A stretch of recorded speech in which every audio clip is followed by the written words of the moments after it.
नमस्कार, एसजीसी के इस प्लेटफॉर्म पर आप सभी का स्वागत है। आज के इस वीडियो लेक्चर में हम लोग सिंधु घाटी सभ्यता को देखेंगे। बहुत बड़ा टॉपिक है सिंधु घाटी सभ्यता, लेकिन 4 से 5 वीडियो में इसे पूरी तरह से कंप्लीट किया जाएगा सिंधु घाटी सभ्यता को। तो सिंधु घाटी सभ्यता के बारे में आपको बता दें, यह भारत ही नहीं विश्व की सबसे पुरानी सभ्यताओं में से एक है।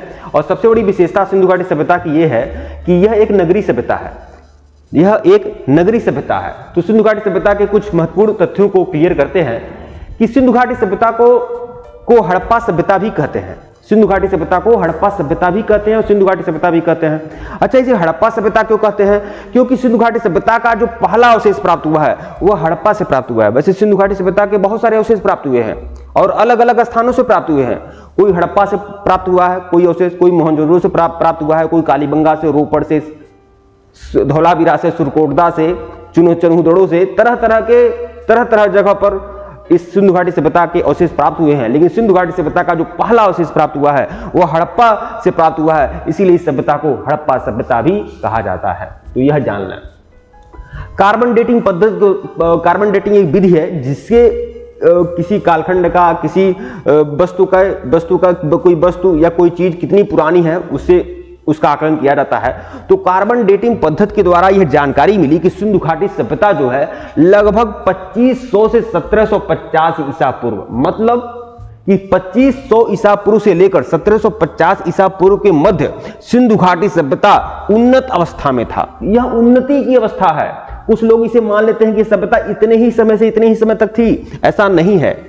2500 ईसा पूर्व से पहले भी सभ्यता थी और 1750 ईसा पूर्व के बाद भी सिंधु घाटी सभ्यता थी, लेकिन वह सिंधु घाटी सभ्यता के विनाश का चरण था।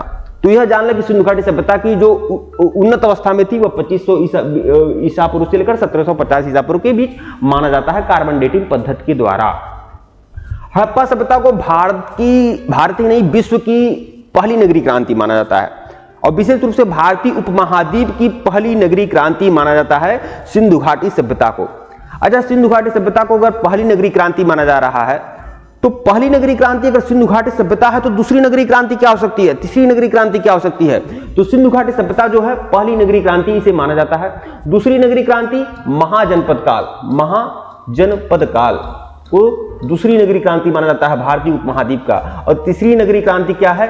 सल्तनत काल को तीसरी नगरीय क्रांति माना जाता है। अच्छा, नगरीय क्रांति का मतलब, नगर का मतलब नगरीकरण का विकास हुआ, इसीलिए सिंधु घाटी सभ्यता को पहली नगरीय क्रांति माना जाता है। मतलब नगरों में जो अत्याधुनिक सुविधाएं आज की डेट में हैं वह पहले भी हुआ करती थी।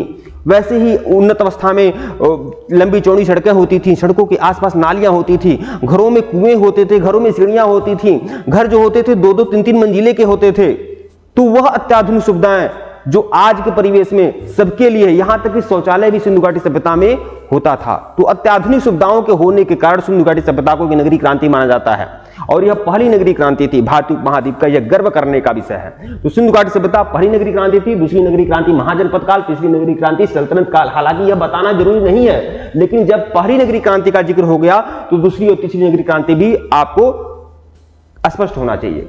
अच्छा, भारतीय पुरातत्व विभाग का जन्मदाता किसे माना जाता है? भारतीय पुरातत्व विभाग का जन्मदाता माना जाता है अलेक्जेंडर कनिंघम को, क्योंकि 1861 में जियोलॉजिकल सर्वे ऑफ इंडिया की स्थापना हुई थी और जियोलॉजिकल सर्वे ऑफ इंडिया के जो जनक माने जाते हैं वह अलेक्जेंडर कनिंघम महोदय माने जाते हैं। भारतीय पुरातत्व विभाग की स्थापना का श्रेय किसे दिया जाता है? तो भारतीय पुरातत्व विभाग को एक विभाग के रूप में स्थापित करने का श्रेय दिया जाता है लॉर्ड कर्जन को। हालांकि लॉर्ड कर्जन बहुत ही विवादित वायसराय रहे हैं।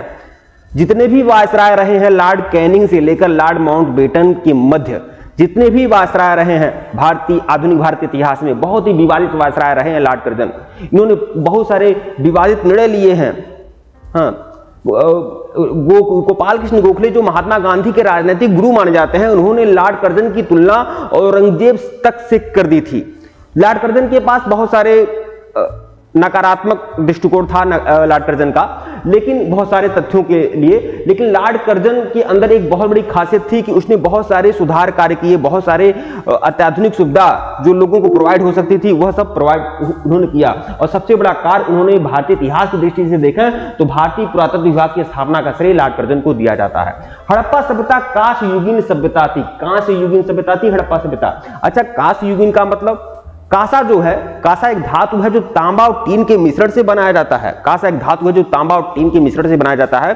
और हड़प्पा काल में, हड़प्पा सभ्यता के समय कांसा का ज्यादा प्रयोग होता था। कांसे के औजार बनाए जाते थे, कांसे के बर्तन बनाए जाते थे, कांसे के आभूषण बनाए जाते थे। इसीलिए हड़प्पा सभ्यता को कांस्य युगीन सभ्यता कहते हैं, क्योंकि कांसे का प्रयोग बहुतायत मात्रा में होता था। अब हम हड़प्पा सभ्यता की सीमा देखेंगे कि हड़प्पा सभ्यता बहुत ही विस्तृत सभ्यता थी। उत्तर में मांडा से लेकर दक्षिण में दाइमाबाद तक। मतलब उत्तर मांडा कहां है? मांडा आपका जम्मू कश्मीर में है, मांडा आपका जम्मू कश्मीर में है। और दक्षिण में दाइमाबाद जो है आपका दक्षिणी भारत में, मतलब महाराष्ट्र में है। तो आप समझ सकते हैं कि सिंधु घाटी सभ्यता कितना विस्तृत था। बहुत सारे पुस्तकों में, आज भी बहुत सारी पुस्तकों में अगर सिंधु घाटी सभ्यता के विस्तार के बारे में कहा जाता है तो यह कहा जाता है कि सिंधु घाटी सभ्यता जो है वह 13 लाख वर्ग किलोमीटर में क्षेत्रफल पर फैली है।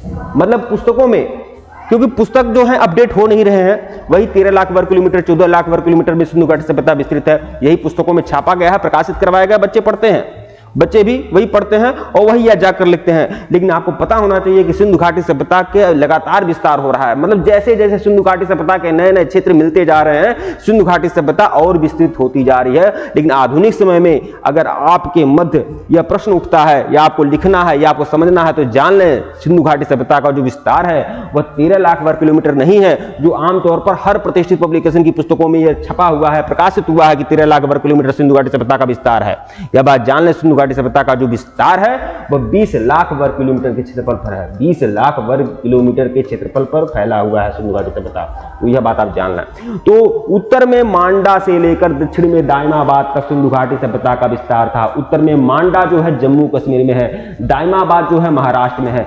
तो उत्तर में मांडा से लेकर दक्षिण में दाइमाबाद तक सिंधु घाटी सभ्यता का विस्तार था। और पश्चिम में सुतकांगेडोर से लेकर, सुतकांगेडोर जो है बलूचिस्तान में है, तो पश्चिम में सुतकांगेडोर से लेकर पूर्व में आलमगीरपुर, मेरठ तक सिंधु घाटी सभ्यता का विस्तार था। तो आप समझ सकते हैं कितने बड़े विशाल क्षेत्र पर सिंधु घाटी सभ्यता का विस्तार था।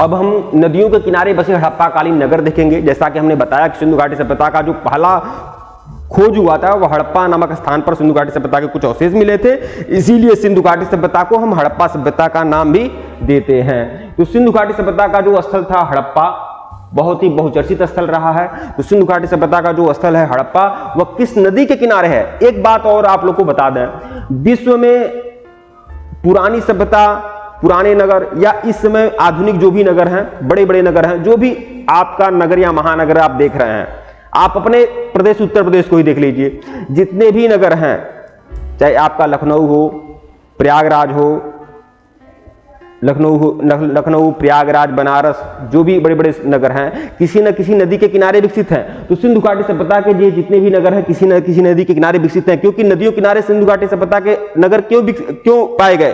क्योंकि नदियों किनारे क्या है, जो बहुत सारे संसाधन लोगों को मिले, इसलिए नदियों के किनारे लोगों ने बसना शुरू किया। नदियों के किनारे ही औद्योगिक धंधों का विकास हुआ। तो देखिए हड़प्पा जो है सिंधु घाटी सभ्यता का नगर है, ये किस नदी के किनारे विकसित हुआ था? रावी नदी के किनारे। मोहनजोदड़ो जो सिंधु घाटी सभ्यता का नगर है, सिंधु नदी के किनारे विकसित हुआ था। लोथल किस नदी के किनारे है? भोगवा नदी के किनारे। भोगवा जो है साबरमती नदी की सहायक नदी है। कालीबंगा किस नदी किनारे है? घग्गर नदी किनारे। रोपड़ जो किस नदी किनारे है? सतलज नदी के किनारे है। आलमगीरपुर जो मेरठ में है वो आपका हिंडन नदी के किनारे है। सुतकांगेडोर जो है वो दास नदी के किनारे है। कुड़ाल जो है वह सरस्वती नदी के किनारे है।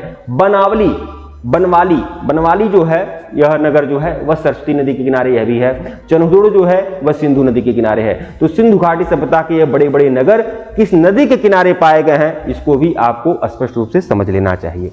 ठीक है मित्रों, धन्यवाद।